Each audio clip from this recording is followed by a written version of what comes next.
တောထဲကအော်တန်းမိုးရင်းကာလတစ်ခုမှာကျောင်းသား9ယောက်ကတောထဲတညကမ်ပင်းသွားကြတယ်။အဲ့တော့ကိုလူတွေကမနှက်မလင်းတော့လို့ခေါ်ကြတယ်။ညဘက်ရောက်ရင်ဘယ်သူမှမဝင်ရဲဘူး။ဒါပေမဲ့သူတို့ကမယုံကြည်ဘူး။ဟာတာပါကွာ။တရေဆိုတာမရှိဘူးလို့ပြောပြီးဝင်သွားကြတယ်။ည9 နာရီလောက်မှာမီးပုံတစ်ခုထိုးပြီးစကားပြောနေကြတယ်။ရုတ်တရက်တောထဲကနေအမျိုးသမီးတစ်ယောက်ငိုတန်ကြားလာတယ်။အဝေးကပဲဒါပေမဲ့တဖြည်းဖြည်းနီးလာတယ်။သူတို့ထဲကတစ်ယောက်ကပြောတယ်။လမ်းပြောက်တဲ့သူဖြစ်မှာပါ။သွားကူမယ်။ဒါပေမဲ့နောက်တစ်ယောက်ကတားတယ်။ဒီတောထဲမှာလူမရှိဘူး။အရင်ကတည်းကငိုတန်ကတဖြည်းဖြည်းပြောင်းလာတယ်။ငိုတာမဟုတ်တော့ဘူး။ရဲတန်လိုဖြစ်လာတယ်။ပြီးတော့မီးပုံနားကမြေကြီးပေါ်မှာ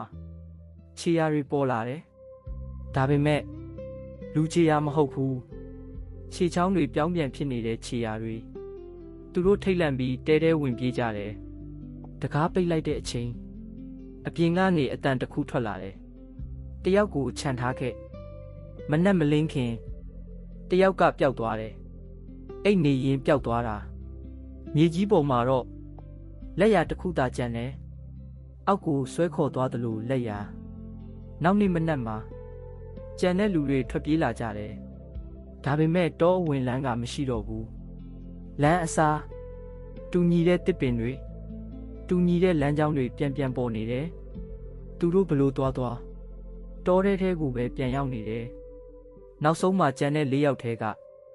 တယောက်ကမြေကြီးပေါ်မှာစာတစ်ကြောင်းတွေ့တယ်။ဒီတောထဲကနေထွက်ချင်ရင်တယောက်ထားခဲ့ရမယ်။ပြီးတော့သူတို့ထဲကနောက်တစ်ယောက်တဖြည်းဖြည်းမမြင်ရတော့ဘူး